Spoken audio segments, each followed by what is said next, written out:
Mask on. Belgrade to Warsaw. Pavel, you hear us? You're mute. So yes, I hear you. No, I hear No, you very okay. well. It's just a speaker. You have to put your mask on for the photo, group photo. No problem. I'm joking, Pavel. I'm joking. You're alone.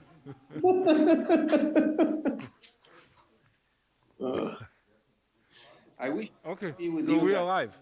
Ok, krećemo. Dobar dan svima.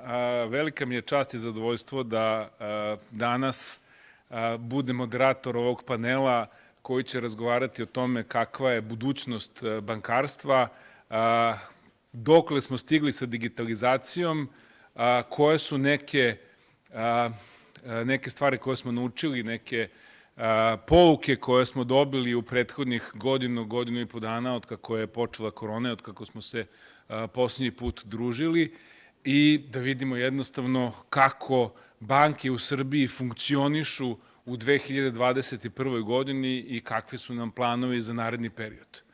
Prethodni period za bankarsku industriju nije bio lak, imali smo puno izazova. Mogu, niko mi nije rekao. Let me just switch the language to two. I was told to continue in English right now so Pavel can understand. So to reiterate just in two sentences what I've said so far, we are here to discuss banking sector and developments of banking sector in the past 18 months, our future plans and a vision of how banking will look like in 22 and beyond, and what are the lessons learned in the past 18 months because Corona period was quite challenging and difficult for every industry, including banking, and we had to adapt, find rigidity and flexibility at the same time. So I'm very happy to announce my panel guests today. I have Mr. Bjelotomic next to me sitting. I'll start with the seating order from Saga Group. Mr. Brodnjak, Group CEO of NLB Group. Marijana Vasilescu, CEO of Sberbank Serbia. And Vojislav Lazarevic, CEO of Addiko Bank Serbia. So I welcome you very warmly today. And we'll start with some first questions. So my first question, as we were preparing for it, not in the seating order, goes to Blaž. And the question to Blaž is, Blaž, you are CEO of the whole group, including obviously some EU and non-EU countries. What are your reflections of the past 18 months? What are the things you've done well? And what would be maybe some things that if you were to do it again, you would have done differently? Thank you. That's actually a very good question because as we are positioned within the EU and non-EU, clearly we have experienced different roles. Especially when it comes to Serbia, there was a very strong leadership and decisive treatment actually of the crisis, whereby in European Union we were dealing with this through 27 parliaments and very ineffectively actually. So we've had big difficulties to access protection means, to access vaccines and so on, whereby Serbia was much more pragmatic in this respect, and this economic pragmatism of last years has proven to be a very good recipe for such crisis environment. And actually Serbia was significantly positioning itself regionally because of good handling of the health crisis, obviously. And on the other hand, the European Union has been suffering, significantly suffering, and we have had really severe lockdowns, right? So I visited Serbia in February, and that was normal life practically, whereby I couldn't enter any restaurant in Slovenia for 6 months. Mentally, this was really very, very exhausting. And we are only now coming back. So since late October, we are now only opening up as a country, right? And this was a diverse experience. And also some other countries in Western Balkans have been, of course, not experiencing such strict lockdowns. In terms of business evolution, actually, I'm actually very positive about the last 2 quarters. So despite lockdowns, nevertheless, the production part of the economy, the export part of the economy was very, very robust. And when it comes to the banking system, we have reacted very decisively already last year and introduced some things that we believed would not come in place for some years So today, you can, in NLB in Slovenia, submit any kind of request as our client, and you will be able to sign any contract via mobile app, And via this biometric is signature. since when? Since actually last November. So you can sign any contract. Sorry, last November means 2020. 2020, yes. So you can sign any contract with my bank, really any contract, via biometric signature via mobile app. That's revolution in client experience. Our contact center that is operating 24/7 is able to close any transaction online, meaning at 2 o'clock at night, online, only mortgage-based housing loan not. Anything else can be closed either through mobile app or through the contact center. That's acceleration by 3 to 5 years of what we have been planning before. No? And what is the trend? What's the growth rate of digital transactions that you have seen in the past 18 months? So what's maybe your average transaction 2020 versus 2019? This is also a very interesting phenomenon because after first lockdown, there was very, very quick migration to digital. But then, to my surprise, actually, relatively normal or practically normal summer brought significantly back traditional behavior. So cash was significantly back, really significantly back, and online production was also a bit impaired. So this was for me very interesting phenomenon to observe. Now, of course, we have had stricter lockdown again, and of course there was more digital production. But bank branches actually were operating continuously in Slovenia. And actually, since we introduced these features as mobile-first features, we have actually matched this process in branches as well. So branches are picking up again, which is interesting for me. So this somehow signals that especially Slovenians being locked down for so long prefer to come to the branch. That's very interesting phenomenon, right? So there is a mass migration to digital, to my counterintuitive expectations. No? Well, branches have also a social part of Exactly. their For standing in Slovenians, the it was society. very important to come to meet. Exactly. Okay, before I pass the second question to Mariana, I just failed to say hi to Pavel. And so Pavel, hi. In Serbia, we say when you're not close to the eyes, you are not close to the heart.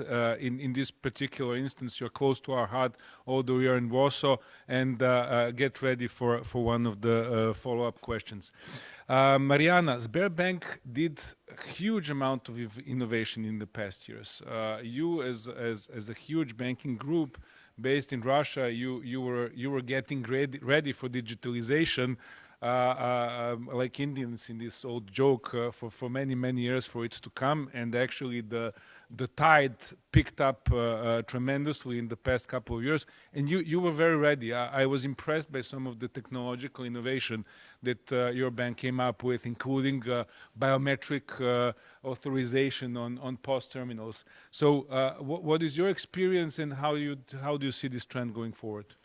Yeah, indeed. I would say that Sberbank was getting ready for this for many years. Last summer, actually during the pandemic, somewhere in June, they launched the app of apps already. So it is really becoming a solid ecosystem, and all the plans and the strategy for digitalization is already starting giving results.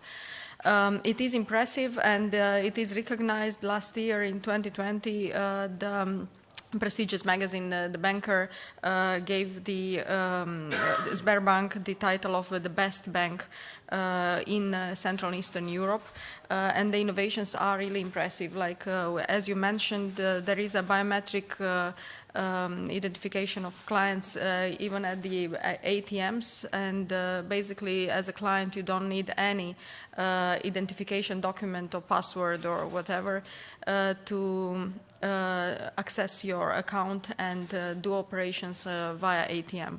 Similarly, we have this year an innovation where with the big retailers this is the same developed, and basically you can enter the shop, buy whatever you want, and leave paying just as we say by looking at the cashier. And as there are a lot of smart cameras placed in the location, and making all the identification as needed. So Indeed, Sberbank is seeing now the results of many years of investment, and maybe this pandemic just brought a faster recognition and faster implementation of these things that were implemented. I remember as an anecdote, our team in Belgrade last year, we were in February discussing in the management board, we need to test remote working, and we were putting ourselves some ambition like 5%. And in a month's time we realized that we can do 70%, and that absolutely everything can work properly. So everything yeah. we thought was not Exactly. possible, or we saw resistance, actually happened much quicker. Yeah. Okay, Vojislave, I will not address you as Mr. Lazarevic because we know each other for a very, very long time. Your bank, Adiko, actually started preparing for digitalization also a few years back, and here in Belgrade you opened up a digital center digital competence center for actually making sure that all of your clients have access to all the digital products. You have been upgrading that ever since. So the question is, do you feel that there is a new normal? Do you feel that the level of transactions is reaching such a level that we as a banking industry, from your own example, can actually start switching more and more towards digitalization in terms of client contact and in terms of products? Oh, for sure. I mean, my opinion is that, and our opinion is that definitely we're going to see this transition faster. The COVID and the lockdowns brought this much faster and brought it forward. Like Blaž said, like 3 to 5 years we gained in this sense. So basically we saw an increase in the last 12 months of payments, I don't know, online and mobile banking by 35%. So we're now currently, let's say on payments, 93% of all payments are digital. For example, in terms of pieces of loans, in pieces of loans, we have 25% of all loans being granted end-to-end digitally signed. So this definitely sees a shift. I agree that from a social aspect, we're not going to move immediately because you do have this, as we discussed earlier, social component of going to a branch and wanting to see a real life person. However, definitely this has moved and advanced and accelerated this whole process. So a lot of people made the breakthrough, they broke the glass and they went through it, and they will definitely start using digital and mobile payments and mobile banking much more than they have in the past. And what's the trend? What's the increase that you've seen in the past 18 months? So, as I said, we doubled in loans, and we had in payments 35%. Let's say payments on e-banking and mobile banking. So. And this was what is interesting. This is predominantly, let's say, in the payments is from the retail sector and the entrepreneurs. So we had in the past, for example, the companies were working and doing payments through e-banking. However, the shift was in the retail community and the individuals. This is where we see the biggest acceleration. Excellent. Pavel, next question for you. First, I have to mention that this is the first time that you and I hanging out together when there is no snow outside. So I feel pity for that, for my own sake, because I love skiing. You've conducted a research in Serbia recently, and the outcome of this research is pretty interesting. 70% of respondents mentioned that they would like to use biometrics instead of other ways of PIN code, for example, of authorization.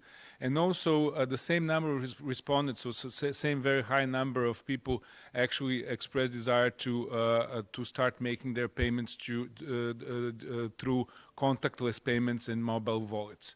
Now, I'll launch you a question that we used to discuss every time we were seeing each other somewhere above 1,500 meters over a glass of wine, which is, Pavel, please take out your crystal ball and tell us what is future of payments in Serbia going to be in a couple of years, because obviously Poland is at least 2 to 3 years more advanced than Serbia is in digital payments and in digital channels. So please maybe give us a couple of sentences on the research and your conclusions out of it, and a couple of sentences of how you see Poland today, maybe taking out a conclusion on what you think would be the biggest trends coming to Serbia from your experience.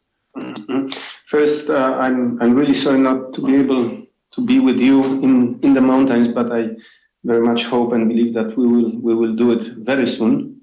I think at least the background behind your head to be some snow, but Unfortunately not, but you know, we all are trying to be more green, so I thought also maybe the background will be the appropriate one. But seriously, yes, the research actually has confirmed everything what has been just said. There is enormous acceleration in consumer openness for certain things that maybe was not the case before COVID, and we are very happy about this because. One of our key priorities is to enable the consumers payments, and not only payments, in a smooth, secure, and simple way. And biometrics is the enabler for this type of payments.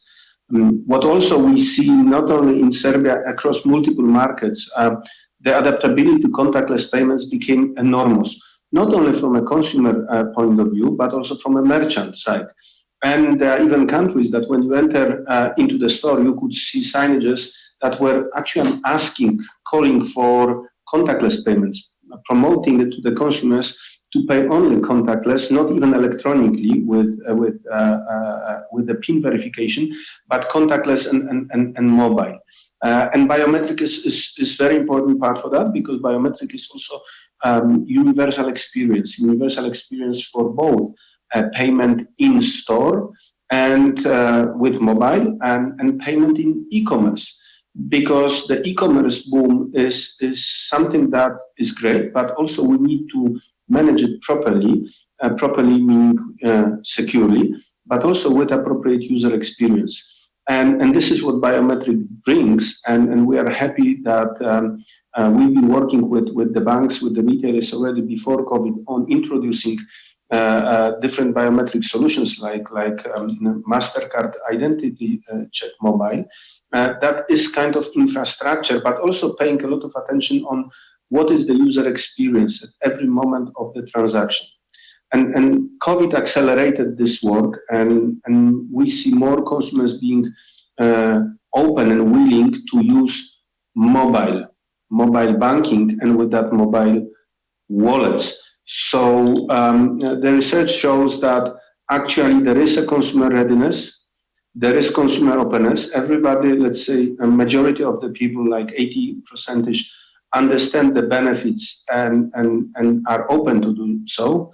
So the question is to us how we are going to help them to be equipped. How can we make sure that every consumer in Serbia is equipped with mobile banking with appropriate user experience that helps also to make payments in all channels the same way, with the same user experience, as frictionless as possible, and also authenticated by biometric solutions. So I think there is a lot of activities ahead of us, but COVID, and confirmed by the researchers, brought us a huge acceleration, not only in what we are delivering, but also in openness from consumers and merchants to accept new type of payments and interactions. Okay. Thank you, Pavel. Next question is for Nebojša. Nebojša, you in your own appearances, and also Saga is talking a lot about digital and data analytics, and how data analytics is important to making decisions in the future. Now, we are all burdened with data, and IBM told us recently that 90% of world data has been gathered in the past few years. So that means that the acceleration of actually number of data points that we are receiving is huge. What do you think, and how do you think your data and analytics team would be able to help banks, and how do you trends going forward, and how can you help us? Well, first, thank you. I think I'm going to be a while when I have a chance to see live people say, I'm happy that we are together, because I really am. And sitting together with you now kind of brings me back to what was it, last March, when we were sitting, because right after forum, world went to hell. And I want to point out one thing. I use my position as a panel as outsider a little bit to poke fun maybe on some process or stuff you do, but this time I want to do another thing, because I had a first row seat in that April, May, when banking system had a very difficult choice and something really serious to do, and that is choose and right now find the right balance between the continuous of the service to the customers and security of its own staff. And these fortresses that banks are, that we as an IT help build brick by brick, you guys had to take apart in like a couple of weeks and to send people home and to continue working from home in order to keep your employees safe and healthy, and at the same time to make sure that your customers experience the same level of condition. And I think that Serbian banking sector did an unbelievable job about that, and I think it's like, doesn't get mentioned as many things about COVID that are still not being mentioned, and it will come and time of analysis when this is going to be mentioned. And I really want to commend what banking sector did at the time. And one thing that was amazing to me from and what was amazing also, everything that was done done with utmost rigor and worry about security. So it not only that all the call centers were sent home and giving the laptops, everything was done in a completely proper way, and as we witnessed in last year and a half. So that's something that I wanted to start with before I go into data stuff. So digitalization is now becoming a bit passé, because you all guys seen that it actually can work, that when you build it, people will come. That's what COVID did for banking sector. But also for banking sector, COVID was, as opposed to many other sectors, it was great equalizer, it was a great differentiator, because those who prepared and those who were ready to go digital obviously reaped the benefits. And now the next thing, when so many people went digital, as you mentioned, the increase of payments and stuff, you are now sitting on the pile of data that is potential huge capitalization of all your businesses. And the question is again going to be how quickly you are going to go from, oh, we are so great because we digitalized channels that you called 3 years ago alternative channels. So now that's done. So next step in this evolution is actually all the data that is being created by digitalization to actually make sense out of it. And to make sure that all these processes that are mundane and people want to get rid of them and they are going to do digitally, and then there's the ones that they want to do face-to-face because they give value to this, let's say, advising and everything else, security that the bank can give. As Blaž has mentioned, the moment you give people a chance to go back to the branch, they go. Of course, this is going to be a bit seesaw when people are going to go back and then they're going to get bored and remember how horrible the experience it is and then go back to digital. And then if another lockdown locks them away from people, they're going to go back to branches. So you're going to have difficulty finding the right measure there.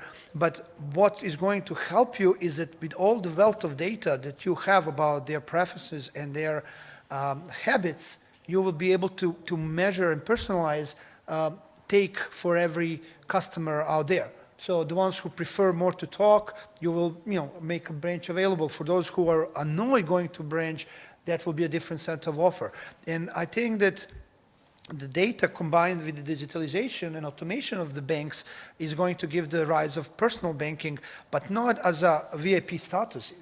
What you guys today give to premium is going to be widely expected a couple of years down the road. And I'm sure that all of you are seeing it. And actually, I love how, like, for example, Bear says that it's not even a bank anymore because, so much is being done outside of banking that, are we a bank anymore? So data is present in your business.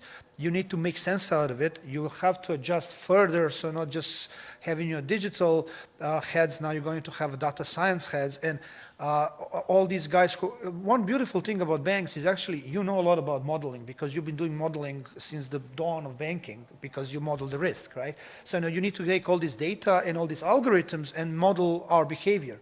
So you have the knowledge within the banks, and just it's a matter of recognition and catching up with everything that is out there. One thing that is going to be good about Serbian market, I think, is that overall availability of these human assets in sense of data scientists and people dealing with algorithms is going to work in your favor as a competitive advantage, I believe, compared to the region, because I can, and you are actually all of you are working with 4 or 5 different companies who are dealing just with data. Not to mention my competition at this point, but you're aware of them. So that's not something that you will see in the surrounding countries. That's something that you will see even in the bigger countries. You have the big mastodons at IT that come to you and say, I can do something for you, but last mile is yours. Good luck with that last mile. Here in Serbia, you have these startups, quick guys who do everything out of the box for you because that's how you're supposed to do when you're small. And that's advantage that you are going to see from this trend.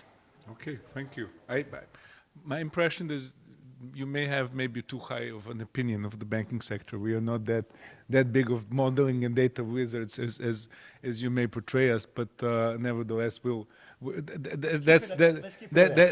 it is a trend, and we are going that way.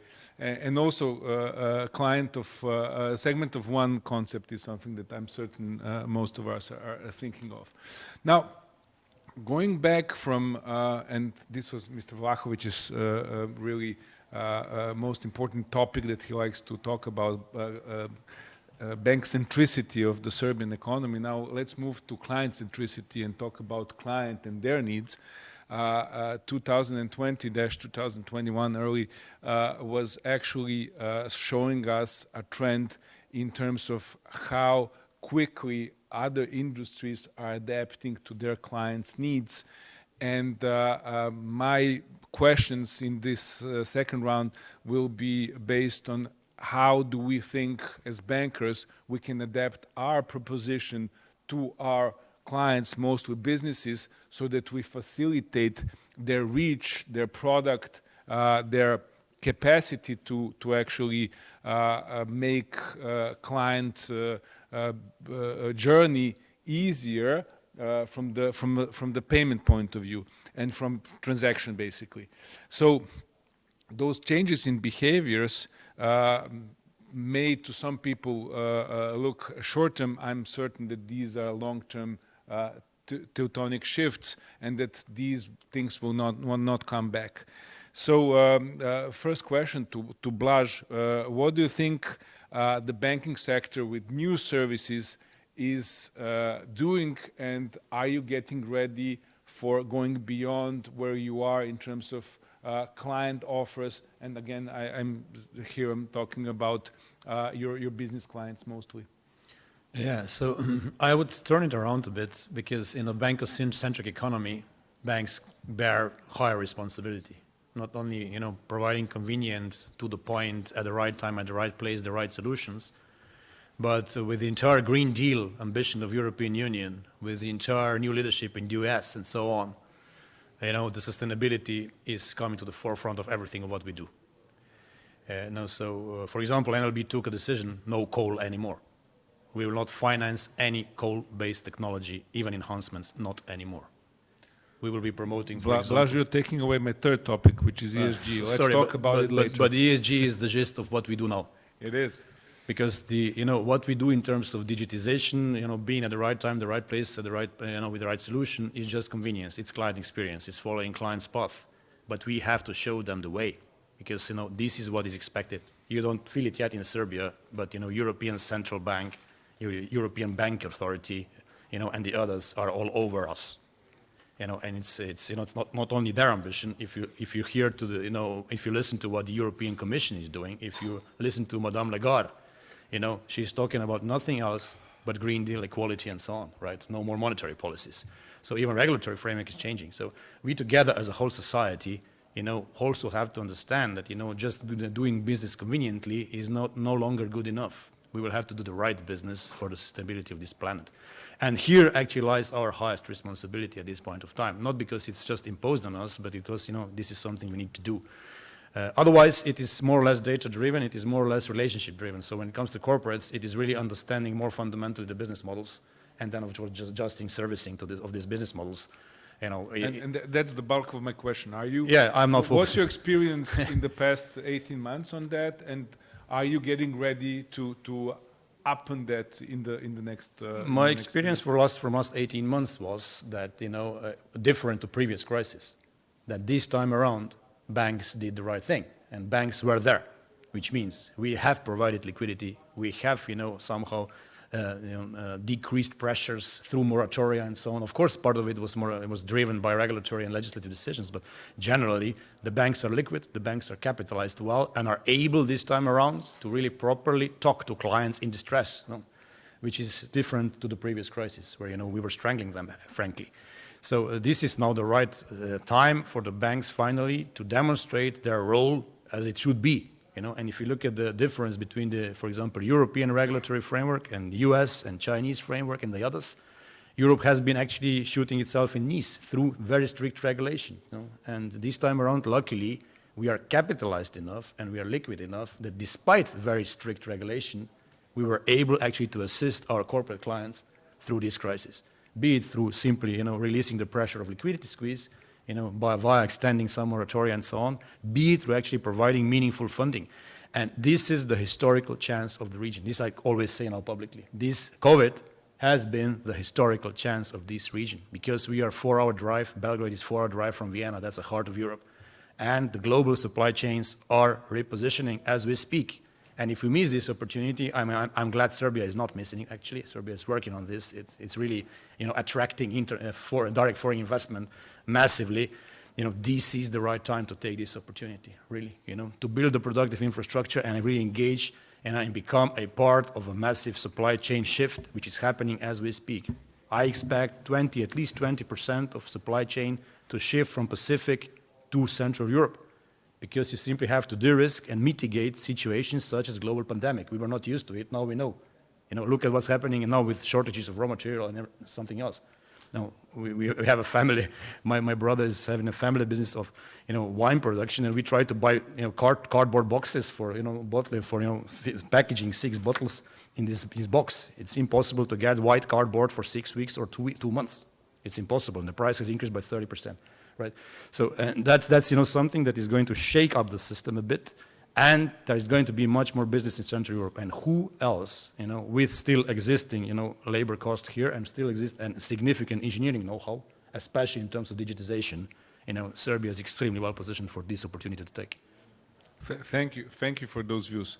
I'm going back to the second question theme, which is how do we help our clients through in the shift of the way the business is being done. And I know that Sber has been spending a pretty good part of the last decade thinking about it, creating hubs and integrating actually services. So Mariana, what are the best practices that you see within your group today, and what do you think would be the most interesting things to bring from other markets where Sber is present to Serbia? Yeah, I think that's a mix of looking at what on a group level we have, but also I think it's very important to have a local agility and be able to not react or be even proactive in such times. First, locally, I would say that for us was, for instance, very, very important during this transition period and these difficult times to provide to our clients what they actually needed mostly, and that was fast liquidity and fast working capital. Let's give that example. And from that perspective, I think that we've done a very, very fast, engagement in this respect. As you know, our market share is about 4%, and we managed, for instance, using the guarantee scheme, facility to provide loans, and we had about more than 7.3% of the granted loans through this guarantee scheme granted during this period of time. And that is something that client needs.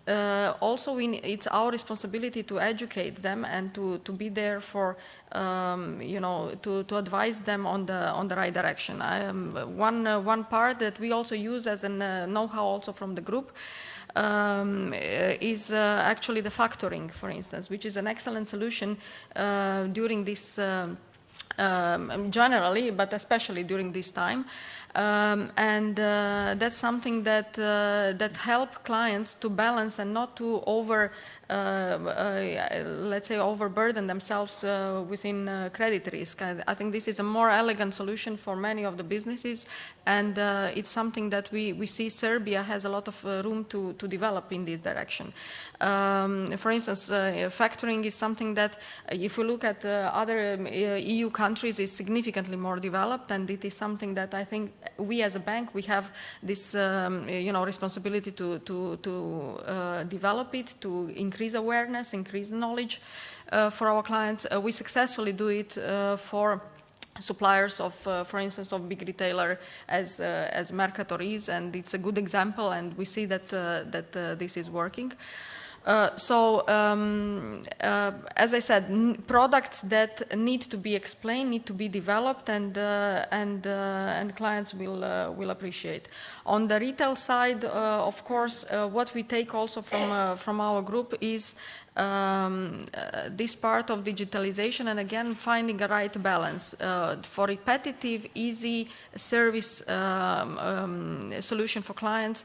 We need to teach them to do them by themselves. They have to have self-service, and it is something that is more and more being developed in our branches. So basically clients for all basic operations are either doing them online or coming to the branch and doing self-service using services, while more expensive and of course more complex services will be provided in person. So in principle we are balancing and getting more efficient in this direction. I guess that the biggest challenge for the banks is to continue to be more efficient, and if we do it in the right mix and right balance with using digitalization, using good right products for the clients, we are going to achieve that.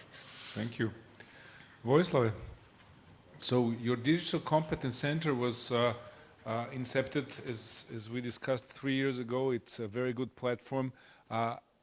To the best of my knowledge, initially it was basically turned towards retail clients. Are you already proposing to your corporate clients that those digital channels, and what are your plans in that area? Yeah, okay. I mean, for sure, we're doing it, let's say, in terms of payments and transactional business. But we set the foundations a few years ago for a model which we would like to develop, which is a self-service model for corporate customers. So we would like to have that the customer can get a loan, get a, let's say, a factoring or credit line or an LG or LC by using a self-service model. This is somewhere where we're going to. Of course, this is, let's say, for standardized products. We don't see that this is going to be a predominant thing or channel, distribution channel in the future. We also believe that we will have to have traditional banking services, because not every customer can fit in one size fits all. So we'll have to have, let's say, tailor-made products in order to foster and get the customers to have a proper product which will help them develop and add value to their company. Thanks. Pavel, pandemic has shown increased need of small businesses, so their need for digital B2B payments.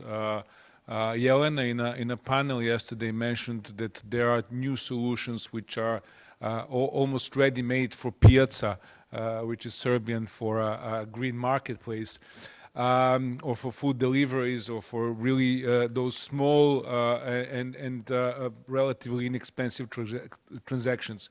What kind of opportunities do you see in the works for the companies and the public institutions that were brought by the pandemic and that you can push forward going in the future?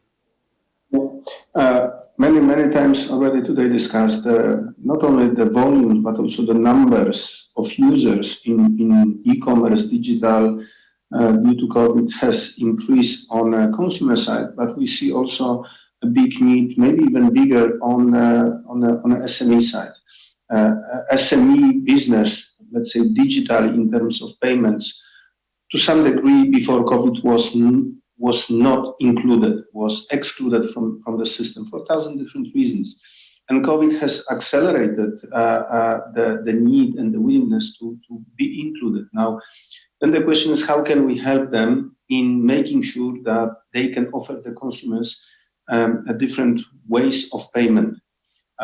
Could be card payments, could be instant payments, any type of payments. Actually, the consumers maybe do not care how they pay, they just need to pay easily, securely, and safely.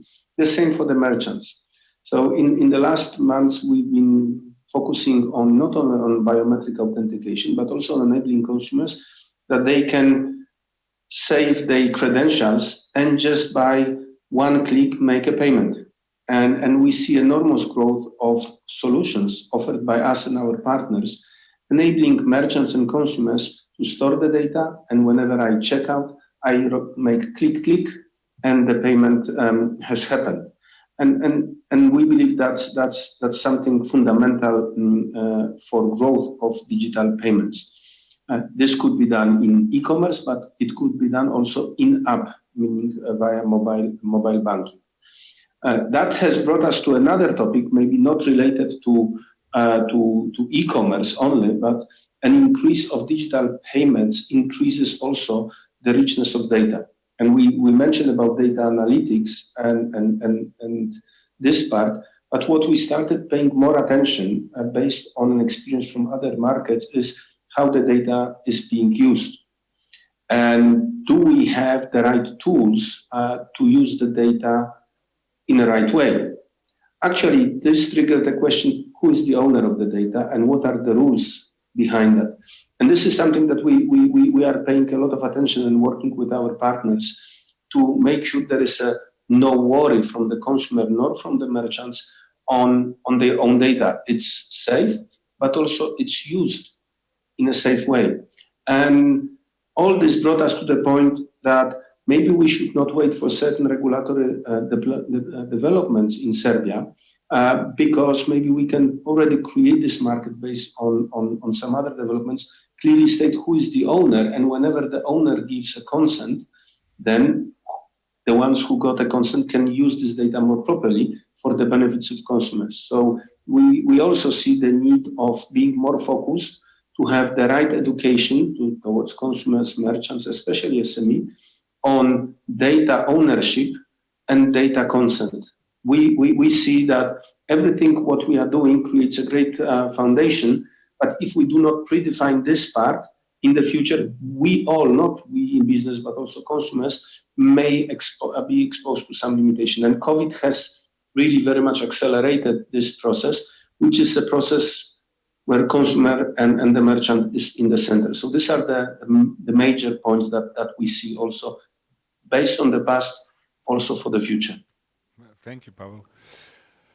Nebojša, you have mentioned on few occasions that pandemic is opening up potential for many industries to go global. And we've seen unheard of events of, fitness trainers being able to train people across the globe that we didn't think was possible before. Your company was present regionally, maybe slightly beyond our region, but you also went intercontinental, and as far as I understand, you have your clients now in North America as well. Now, with that experience of different countries, both in Europe and beyond, how do you rate and how you compare banking proposition in Serbia versus, let's say, the best practice that you have seen globally? Well, I have to concur with Blaž that this crisis is one of the great chances of our region. And we have to go global, and we have to go the different markets. Just this market is not big enough, and we have to use the chance that now Zoom is, you know, getting everybody together, even if they are great miles apart. So just comparing the finances here, and you know, people say it's bank-centric, you know, society, economy, whatever. Like I never actually had a thought about it because this is what it is, right? I've seen some other, and every system has its pluses and minuses. One thing is that our economy as a society is kind of small, so we know know each other really well, and in that sense, that gives us some, let's say, quickness to the decision and support that we might need. That in some big societies, for example, Toronto alone is almost 6 million people, so the size of our country living in one city. So if you're a small business from Toronto, getting one of the big banks to help you, forget about it, but that's why they have the credit unions and stuff like that. So other societies have created something that they needed. Here in Serbia, I think that like I was just thinking now, through your banks, pretty much I can get to any market that I'm interested in, just by sitting here with you. So it's a great chance. So I think of our banks as well to support us in going abroad, in helping us through your networks and, you know, domicile countries or all other countries that you're present, you know, referring us or helping us. I think that your big businesses, like meaning your headquarters and other countries that you're present, is a great chance for our technology companies to enter the market through your, you know, your branches and branch banks that are present there, because as I said, you give us this great latitude of a lot of countries. So I think that grading us versus others, I think that the fact that we know each other well, it's a very good thing. We just need to be creative more in knowing, using this familiarity of each other and who to invest and not to invest. And I'm looking forward to actually having more stuff coming out of banks. Like, for example, I do expect by the end of the year that a lot of banks will run their own VC funds, which is quite interesting for me, because I think if VC fund comes from abroad, not knowing us, that's going to be not such a good party. While you guys running the VC might be an interesting thing, for example. Why don't you set up a VC fund, Sagar? We have our own ways. You have NFG. Okay. Thank you, Nebojša. Next topic is ESG, and that has been actually something that has slightly been, to my humble opinion, put aside in 2020, but then put to the forefront again in early 2021. And I think it was one of the most important topics during the World Economic Forum in Davos. Now, my first question will not go to Blaž, because he answered this part of the question already, although he's, Blaž, please feel free to comment afterwards.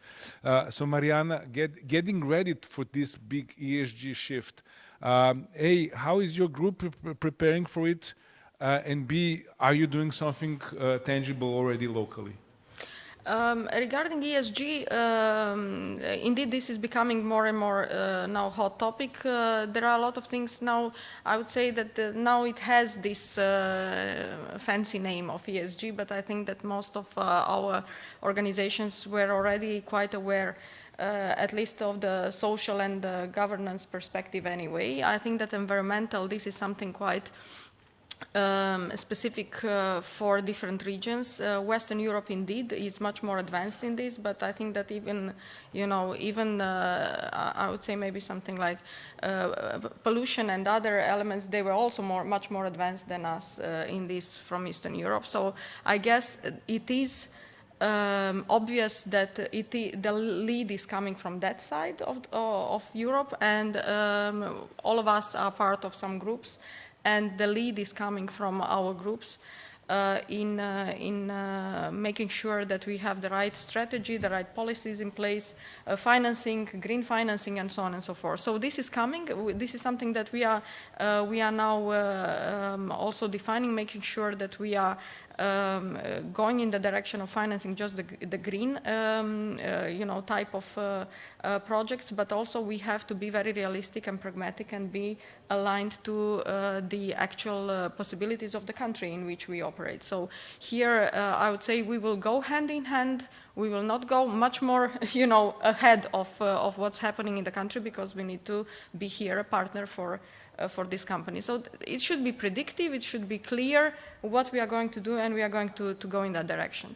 On the social side and social responsibility, I would say that this is something that we are already quite well known in this area.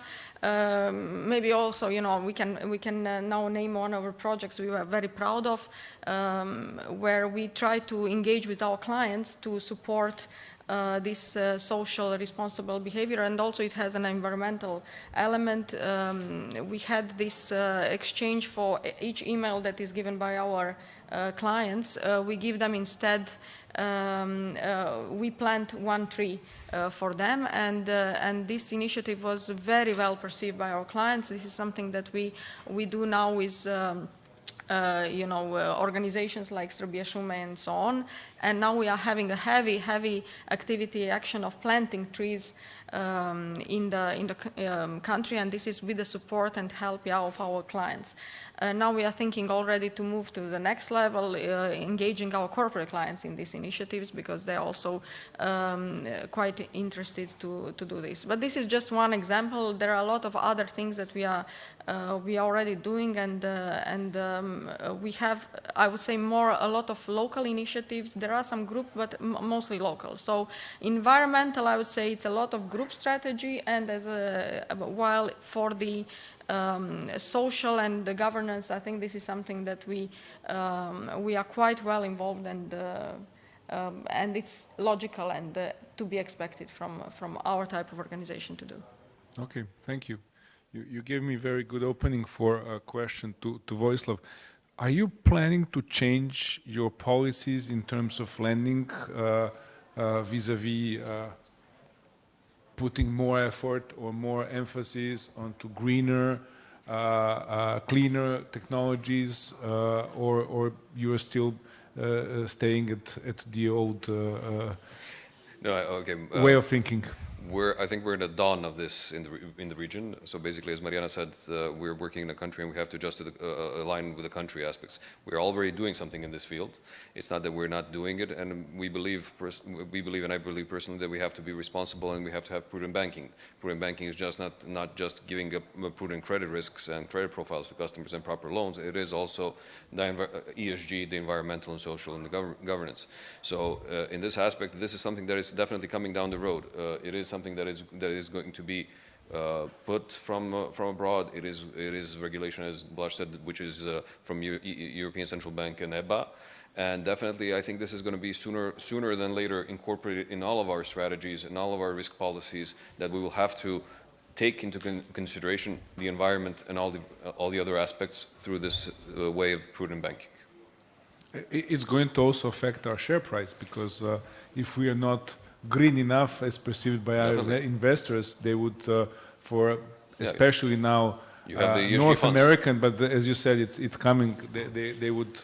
You have the ESG funds that invest in the capital markets, and they're definitely looking into what the share prices and what the corporation is doing from this aspect. Good, Pavel.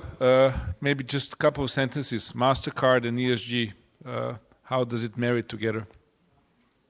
It marries super well. Actually, we also plant trees, and we have several activities, not only internally how to reduce the carbon footprint, but also what can we do towards outside external environment, consumers, especially consumers, and that's why this planting trees, not only to plant trees, but also to make it visible and to bring this kind of awareness that everybody can absolutely contribute. It's not just a role of companies, it's a responsibility of every of us, but it's good to help people, to enable them to contribute actively, and that's why we have partnership with several science organizations that help us also to do it in a most efficient way, to plant the trees in the right way, in the right places, where the impact is the largest.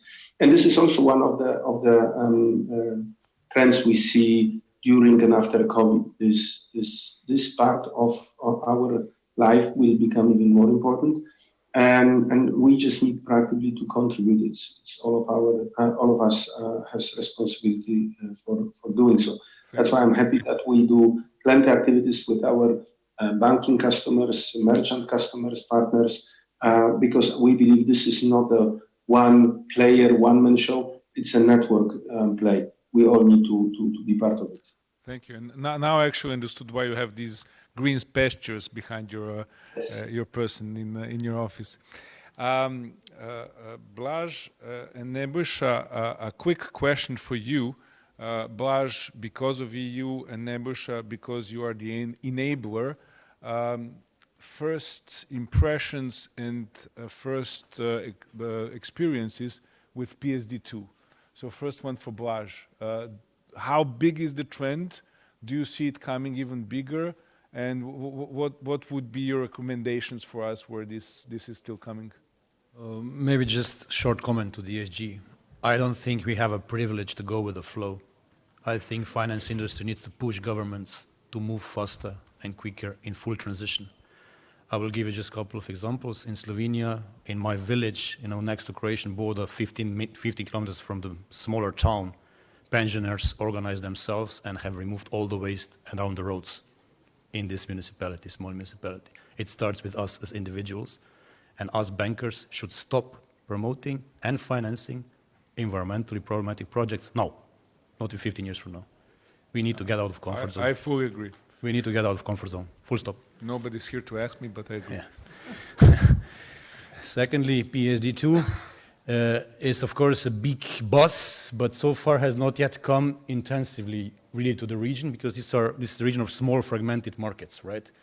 And you're competing with very robust banking system with instant payment schemes in place on a national level, industry level, and so on. So it's not that easy actually to compete with, and it's very expensive for big techs and really big companies to actually invest into marketing and to customization for very small markets. So I don't see yet really full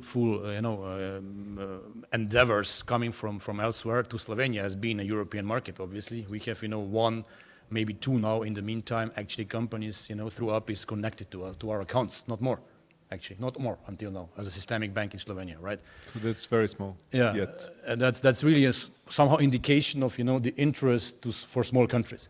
On the other hand, of course, it's not only the threat, it is of course also an opportunity. So what we are working on now is currently with, new platforms to actually become a predator, and us actually being, a PSD2 driver as well, and become an account aggregator and then eventually loan aggregator. And this is actually cannibalizing ourselves, but at the same time really, riding the wave of PSD2 and turning it from a threat to opportunity. And I think this is the only relevant way you can have as a bank. That's good strategy. Nebojša, just one sentence, PSD2, your experience, if you... I would just say that it shows that you don't drive innovation by legislation. I don't really see it that significant. You don't make Ant Financial or WeChat by making the decree, and that's my comment on it. Okay. My view, again, nobody's asking me, is that this will increase in time. This is just the beginning. There has been in the past year a tremendous increase in PSD2 requests, European-wise. And interestingly, the largest number of questions was actually identity check. So we as a bank were actually used to verify identity for third-party financial institutions. Okay, so Mr. Vlahovic, the organizer, is vividly reminding me that our time is almost up. I have one conclusion and one question to finalize this panel, which was so far very interesting, and maybe leave one or two questions from the audience if this is allowed by organizers. So the conclusion will be that banking industry as a whole, and even more so banking industry in Serbia, showed that we could and we were the pillar of society in a health crisis, providing all sorts of services on a timely, efficient manner. And I'm very proud to be part of that industry in these difficult times. Also talking to my peers from the board of Serbian Banking Association, but on the individual levels, we were also there to help health and public health and different medical institutions in the times of need. And I'm again proud that we were there and we showed that not only we, as Blaž mentioned and Mariana, we were there to prove additional liquidity to our clients and extend through moratoria and other ways possibilities for our clients and allow them to breathe more in the financial way, but also as members of the entire society, we were there to help. So I think that good friends are shown in times of need, and I think that we've shown, and I'm proud to be part of that. That would be one of the conclusions. My last question to the banking members of this panel is: a few years ago, we had a huge elephant in the room that we discussed, and we found a solution together with our political counterparts. That elephant was Swiss loans. Today, almost as big elephant in the room is the fee litigations. And going from Blaž to Mariana to Vojislav, what is your view on that, and how do you think we should tackle that? Talking from my own example, it starts to strangling us as banking industry, and I think that we have, and this should be maybe a common message. Should you agree to all the political stakeholders that are listening to us? Serbian economy is heating up. GDP growth this year is going to be probably 6%, even above. And you have to look at us as a banking sector, as partners, and ask us, do you want us to put money on provisioning for litigations, or do you want us to put money in growth potential of our lending books? That would be my question. So Blaž, please feel free to comment. Well, nothing to add. We love Serbia, but this is a real bottleneck. I mean, this is a real threat, to credibility of the country, from financial investor point of view. So we simply expect that, the government and other bodies will address this ASAP, and regulate this, same way as it is regulated in all our other countries we operate in, because this is really, causing a lot of pain to us, and is simply, making the environment unpredictable. Thank you, Mariana. I agree with this view. Actually, we are here, as you mentioned, we are here to be partners, and I think that we've proven to be good and reliable partners all the time. We as a bank and the banking system generally is very well regulated and is here to respect all the laws and obey all the rules. The rules and the legal system in this case. I agree. It's a bit surprising that it takes so long time to, an obvious topic to put it, in the right place and address it properly. Vojislav. Like every year in this comment, I'm going to concur with the previous speakers, because I'm always left at the end. So you have a possibility to wrap it up. For those who are not familiar, Serbian banks are being sued, and now we are talking about 150,000 lawsuits, which are burdening the entire legal system. But let's not discuss that and use this as an excuse. For probably now very close to 100 million euros for fees, which were originally contracted, agreed by all the parties, and whereas the central bank's standpoint is that these fees have been legally received by banks and paid by users of credit lines. Unfortunately, and I'm expressing my own opinion to the best of my knowledge, it is the handful of law offices which are gathering those claims, bundling them, and suing banks and making huge profit. And it is becoming a systemic risk. and it's something that needs to be tackled. And I hope that this message, and I see it's a common message from this panel, from the bankers, is going to be well received by our political counterparts. Thank you very much. I wish to really thank all of my panelists. Pavel, hope to see you this winter somewhere skiing together again. Vojislav and Mariana, Blaž, Nebojša, thank you very much for participation. From my point of view, it was a very interesting panel. I think we've discussed all the important things from the banking sector, opening up a little bit what's coming from our industry, showing off what we've done so far quite well. And I hope to see you in good health next year, February, March. Live in Kopaonik again with your ski equipment on. Thank you very much. Thank you.